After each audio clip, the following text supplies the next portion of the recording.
Assalamualaikum warahmatullahi wabarakatuh. Bagaimana kabarnya? Sehat-sehat? Masih semangat? Alhamdulillah. Pada kesempatan kali ini kita akan belajar materi kelas 4 SD, tema 1, indahnya kebersamaan. Indahnya kebersamaan. Ini ada subtema 1, subtema 2, dan subtema 3. Pada kesempatan kali ini kita belajar dulu tentang subtema 1.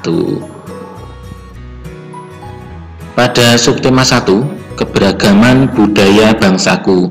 Indonesia wilayahnya sangat luas, terdiri dari berbagai macam suku bangsa, beberapa pulau, mulai dari pulau yang besar dan pulau yang kecil, rumah adatnya banyak, serta agamanya juga beragam. Itulah Indonesia, tanah air kita tercinta. Anak-anakku sekalian, pada buku tema 1 halaman 1 kalian bisa lihat ada bacaan tentang pawai budaya. Silakan diperhatikan.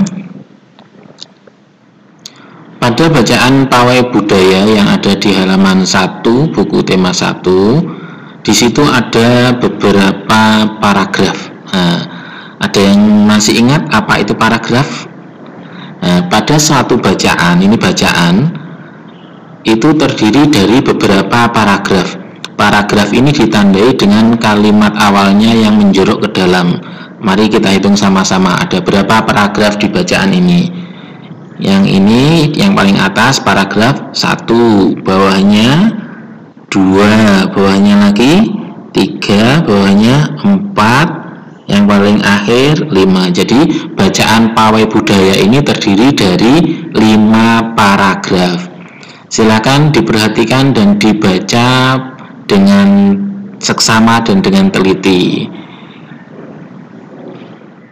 Setelah membaca bacaan pada buku tema 1 yaitu yang berjudul Pawai Budaya, kita akan masuk ke teorinya dulu.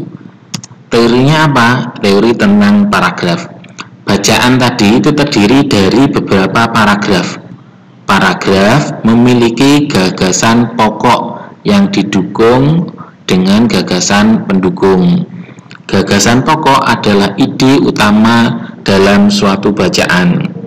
Gagasan pokok bisa berupa kalimat inti atau pokok paragraf, sedangkan gagasan pendukung merupakan uraian atau tambahan informasi untuk gagasan pokok.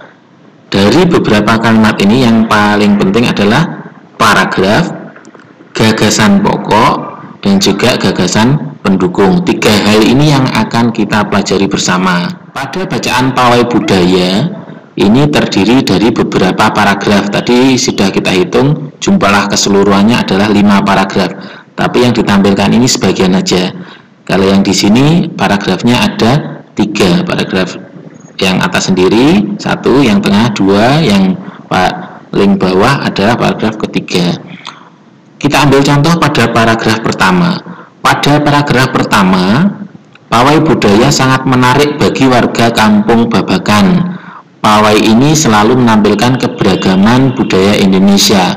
Udin dan teman-teman tidak pernah bosan menanti rombongan pawai lewat. Tahun ini mereka datang ke alun-alun untuk melihat pawai tersebut. Kakek Udin pun terlihat sabar menanti. Terdengar suara gendang yang menandakan rombongan pawai semakin dekat. Dari beberapa kalimat yang ada di paragraf pertama, kita bisa mencari kalimat yang umum. Yang umum apa? Kalau dari paragraf pertama ini yang umum adalah yang awal. Pawai budaya sangat menarik bagi warga kampung Babakan. Ini kalimat umumnya. Sedangkan kalimat selanjutnya, pawai ini selalu menampilkan keberagaman budaya dan seterusnya. Ini merupakan kalimat pendukung. Kalau dilihat dari teorinya tadi, berarti yang kalimat awal ini adalah gagasan pokoknya, gagasan pokok atau kalimat umumnya ini. Sedangkan yang selanjutnya, kalimat kedua, ketiga, dan seterusnya, ini adalah gagasan pendukung. Mudah bukan? Berdasarkan jenis paragrafnya, kalau dilihat dari gagasan pokoknya, itu ada 3 macam paragraf. jenis-jenis paragraf. Yang pertama yaitu paragraf deduktif, gagasan pokoknya terletak di awal. Yang kedua adalah paragraf induktif, gagasan pokoknya berada di akhir.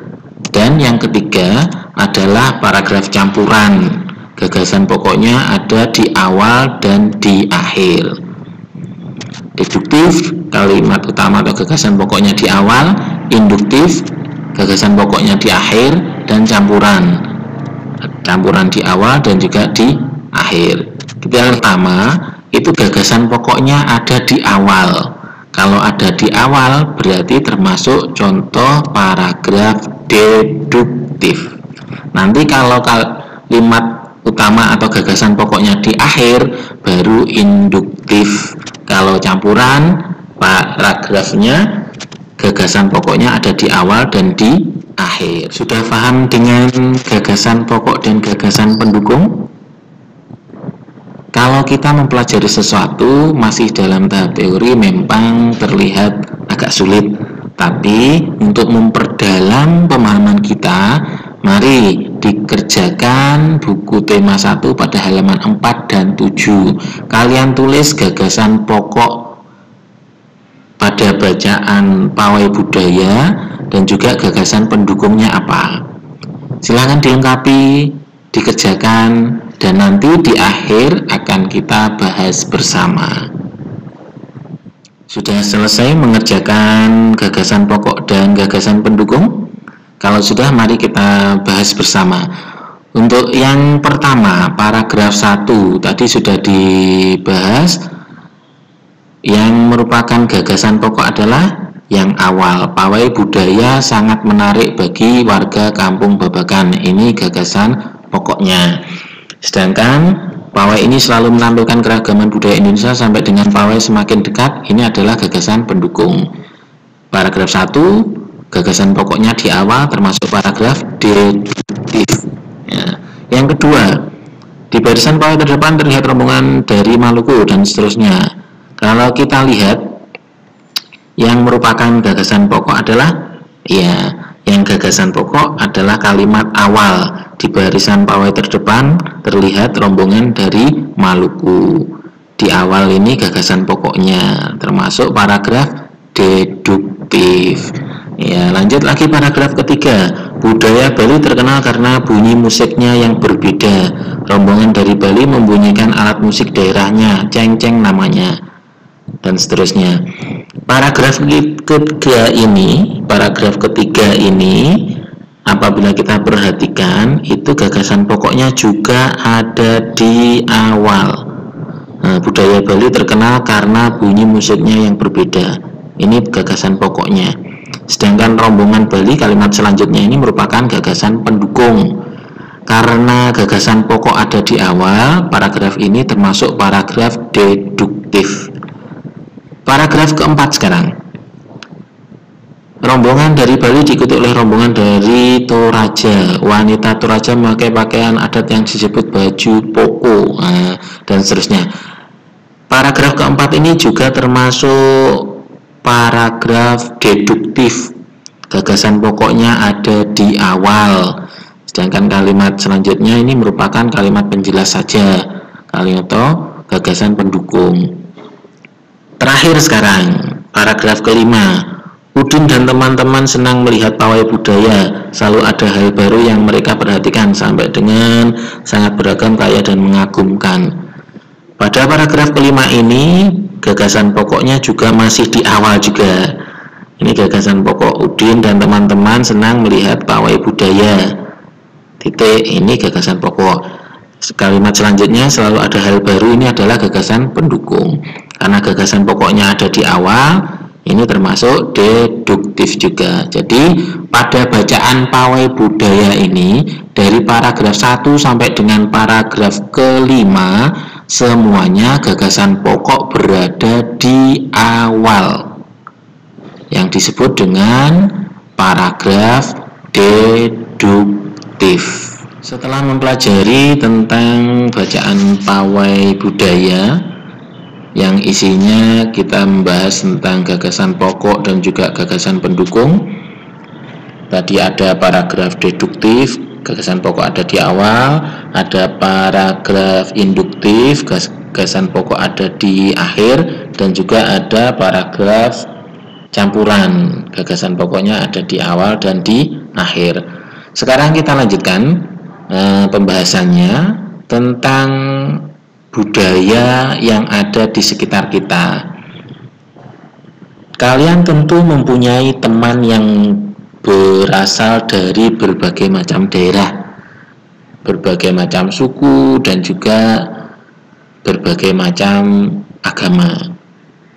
Silahkan kalian ingat-ingat, kalau sekarang karena kita pembelajarannya dari jarak jauh, kita tidak bertemu dengan teman kita secara langsung, kalian ingat-ingat dulu teman kalian itu siapa saja, berasal dari daerah mana, dan ciri khas daerahnya apa. Nah, nanti kalian tulis di buku tulis kalian masing-masing, dimasukkan ke dalam tabel. Tabelnya ada nomor, nama siswanya siapa saja. Nanti kalian catat tidak usah banyak-banyak, 5 teman saja, ya. 5 nama teman kamu. Nanti ditulis daerah asalnya dari daerah mana dan ciri khas daerahnya apa. Misalkan saya punya teman namanya Budi, nomor 1 Budi, daerah asalnya Kediri. Kalau di Kediri itu ciri khasnya tahu takwa. Nah, nanti ditulis Budi, daerah asalnya Kediri, ciri khasnya tahu takwa. Kalau ini contohnya Siti, daerahnya Padang, ciri khasnya rendang dan rumah gadang. Nah, nanti dilengkapi 5 siswa saja. Oke.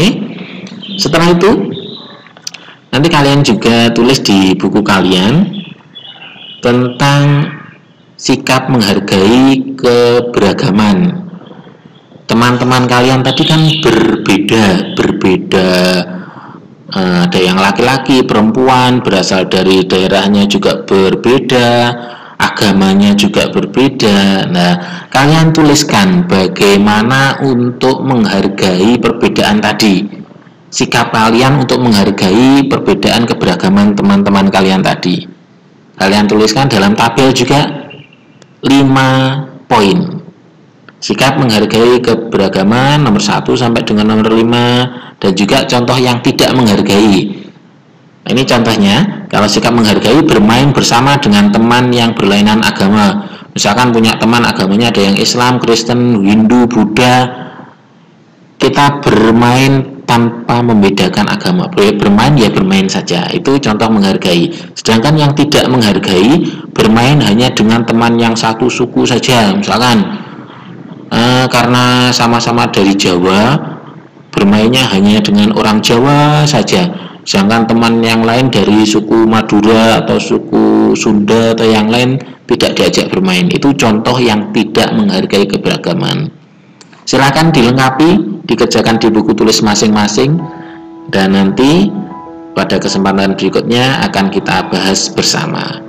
Demikian anak-anak kegiatan pembelajaran kita hari ini. Sampai ketemu pada video berikutnya.